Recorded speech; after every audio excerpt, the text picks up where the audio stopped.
Dans TLS maintenant, on va vous parler d'échecs. C'est un sport à part entière avec un champion du monde qui est français.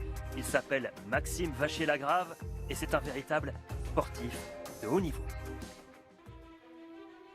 À ce petit jeu-là, c'est désormais le meilleur au monde. À Varsovie en décembre dernier, Maxime Vachier-Lagrave, ici à gauche, réussit l'exploit. Celui de devenir le premier Français champion du monde d'échecs en partie rapide.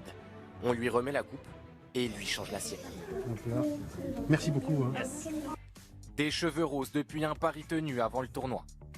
Photos, autographes, Maxime a aujourd'hui de nombreux fans. Le premier d'entre eux, le maire d'Asnières-sur-Seine où il s'entraîne.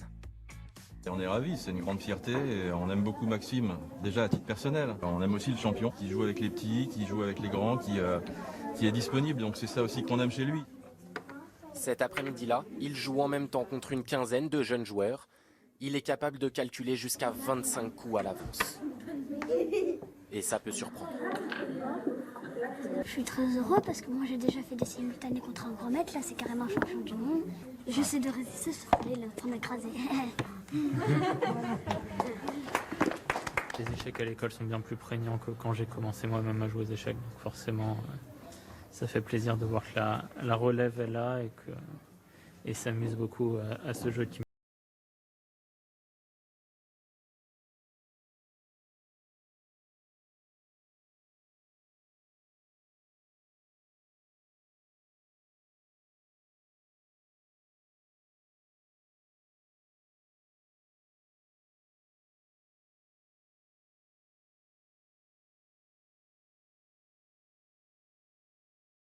Il a, pendant ces tournois, c'est parti, un boxeur, un cycliste ou toute la stratégie rend ton jeu comme un athlète professionnel. Faut pas lui dire, mais les entraînements aux échecs sont plus durs. Plus dur que les entraînements physiques. Ouais. Retour sur l'échiquier. Aujourd'hui, c'est à Paris, dans ce bar spécialisé. Hello, ta petite coupe. Félicitations. Merci. Son style de jeu, surprendre ses adversaires. Maxime aime prendre des risques, c'est aussi un gros travailleur.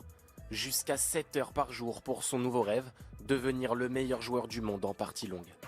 Ça m'a apporté de la confiance ce titre, mais ça donne également envie d'aller plus loin. Peut-être goûter un match pour le titre en partie longue, ce serait génial. C'est l'objectif.